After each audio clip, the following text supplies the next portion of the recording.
I gotta apologize. I am definitely not doing videos in the order or frequency that I thought I was going to. Something about fires and coronavirus. For some reason, things got out of whack there. But I thought I'd take a minute to go over maps. At this point in the year, people are gonna be planning their trips, whether it's for the current year or next year. It's winter, we're all bored. Let's talk about some maps and figure out how to get you the information you need to make sure that you've got your trip planned the way you wanna do it. Okay, so let's start off with some mapping options that aren't options. US Forest Service general maps. These don't have elevations, they don't have trail distances in some cases. They have a lot of emphasis on like developed campgrounds and things like that. This is not going to be useful for you on the JMT. A lot of the emphasis in here is for things like roads, which there just aren't in wilderness areas. Having something like this is really not going to be useful for you, and we can throw that out right now. Slightly better would be something like these Tom Harrison general use hiking maps. They have them for most of the regions of the Sierra, and they're easy to find at REI, at least in California. These are actually fantastic hiking maps, but they might be something less than the best choice for a through hike. Reason being, you've got this giant map, and where's the JMT? Well, the JMT is just this little strip that runs through here.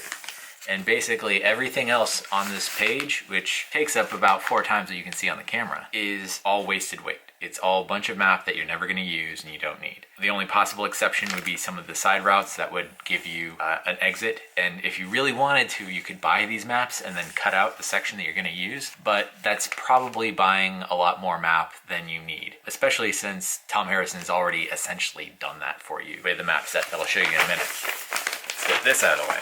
And then if you're going to go for too much detail in the other direction, there's this sort of map that you see in the background here. This is a 7.5 minute map. It's too much detail. Well, this isn't even the same area in the Sierra. It's actually in Wyoming. But these maps really only cover a tiny amount of trail. This is maybe 5 miles by 5 miles, maybe something like that. One of these would maybe cover you for a day. For many people hiking the JMT, they'd be going through like 2, 3, maybe even 4 of these in a day in terms of trail distance. That is kind of excessive in terms of the amount of map that you're carrying in a completely different way. You'll have great detail in the specific areas you're going to, and this would be fantastic if you're going off trail. However, it's just not necessary if you're going to be on a well-developed trail like the JMT. A common choice is this. This is CalTopo. I have it on my phone. You can also get the Guthook app, which is sort of like a guide, like one of these things, but on your phone. Gaia GPS is another map app, and there are a few others. Like those, this is not, all inclusive. These apps are fantastic, I think, if you have battery and you know that you'll have battery because you're carrying enough extra battery. They're fantastic because not only do you have the map, but you've got some level of GPS, and GPS isn't always accurate in the mountains, so keep that in mind. You're still going to have some level of basic navigation skills. The GPS can be really handy, especially if you're going through areas where there's a lot of snow, or if you're trying to find an offshoot to an alternate route, maybe to cross a Bear Creek or something.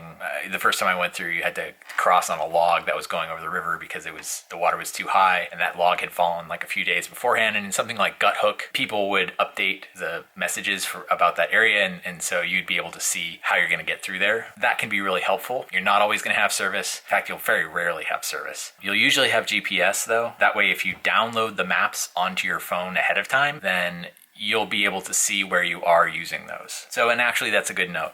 Don't bother to try to use your phone for navigation unless you download all the maps ahead of time. 100% necessary. You're gonna have maybe 1 or 2 passes where you might get an internet connection, but other than that, you can just count on not having any access. The 3 options, well, the 2 main options that you see people use other than one of the apps like Guthook are these Tom Harrison, this map set that he has. This is more of like plan your own trip and figure out what you want to do and take your own notes. And then you have things like Guthook and this guide, which kind of break it down for you a little bit and give you more information. Sort of the lightweight version would be this thing I got from Antigravity gear, which I ended up using the most, but I was already familiar with the area, so I'm not sure that it's necessarily for everyone. The key things to look for in maps is, first off, the right level of detail. Have good detail for the section of trail that you're going to be hiking on, and not too much extra area. All that extra area is just extra. You don't need it, you're not going to use it. On these Tom Harrison maps, they've got a lot of good detail. They've got the elevation, distances, you can see the topo lines so you can get an idea of what the terrain's like. They have things that are of interest to you like Little Yosemite Valley and water marked on the map. These are great. The one thing that maps like this are missing is an elevation profile, and that's going to be really important to you on the JMT because there's a lot of elevation. I find that if I'm very familiar with the area, I am more likely to, for general awareness and locating, I might rely on my phone and being aware of what the high points in the area are, so I can just keep an eye on what those high points are and know where I am relative to those. I can get by with something like this, which is basically just an elevation profile with a list of different reference points along the way. With a very well marked trail like the JMT, trying to figure out where you turn is typically not a problem, and it's more important to know what pass did you just go over, what's your next pass, how much elevation do you have to climb in the meantime, what elevation are you going to be sleeping at, is there going to be water, things like that. This map does a very simple version of that. I think that this is completely workable on a minimalist level. You probably will, at least at 1 or 2 points in the trail, want to reference something like your phone. So these don't have the elevation. This kind of has a very summarized version of everything you need. But if you're new to the area and you want to have a little bit more detail, something like these guidebooks, this one's I think it's Blackwoods Press. I don't know. If you look up ultralight backpacking, like he's got a website and everything. This is the PCT one. He has a guide for the JMT. Roughly the same thing. And really the more common National Geographic book is going to be very similar to this. In the beginning, there are going to be some notes on the trail and comments on what to bring and stuff like that, and best times to hike. And you'll have some, high level elevation profiles with distances, sort of akin to what you have on the back of this. You just have a lot more to carry in the book.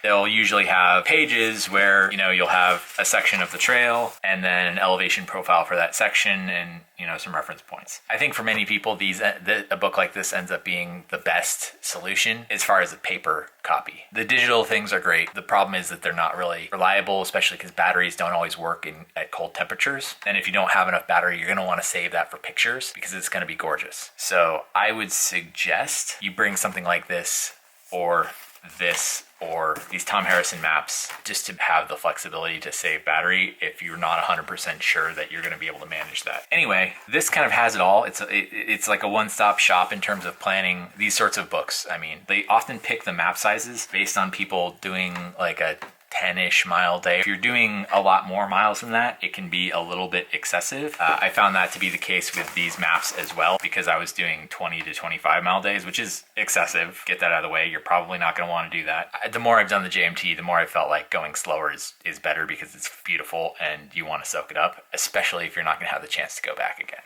So get that out of the way.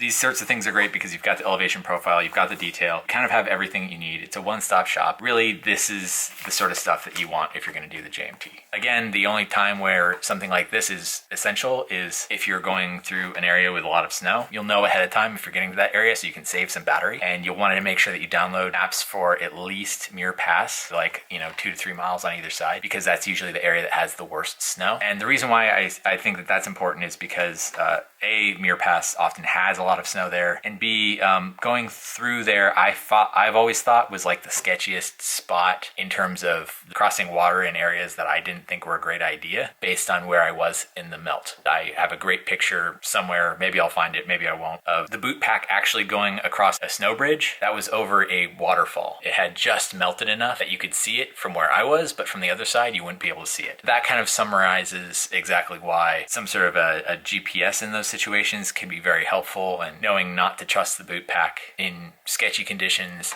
The boot pack isn't always right, especially when snow is melting fast, and what was a safe path yesterday is not a safe path today. That's another video. And I think overall, this tells the story. You want to make sure that your map has elevation, reference points. If you can get additional information about the trail, that'll be handy, like something you get in a guidebook. That's great if you need it. And if you don't need it, then something stripped down like this can be really handy. I think these are better for planning because they've got a lot of context, and these are great maps in their own right in terms of maybe being able to take some practice hikes in the general area of the JMT, as well as having exit points that are very well documented. But in practice, I didn't really use this that much on the trail. So with that, I'll leave it to you. You can probably figure out what the best map choice for you is based on what I have shown you here. Hopefully you got something out of it. Like and subscribe. Tell me what you hated. Tell me what you liked in the comments, and I'll catch you on the next one.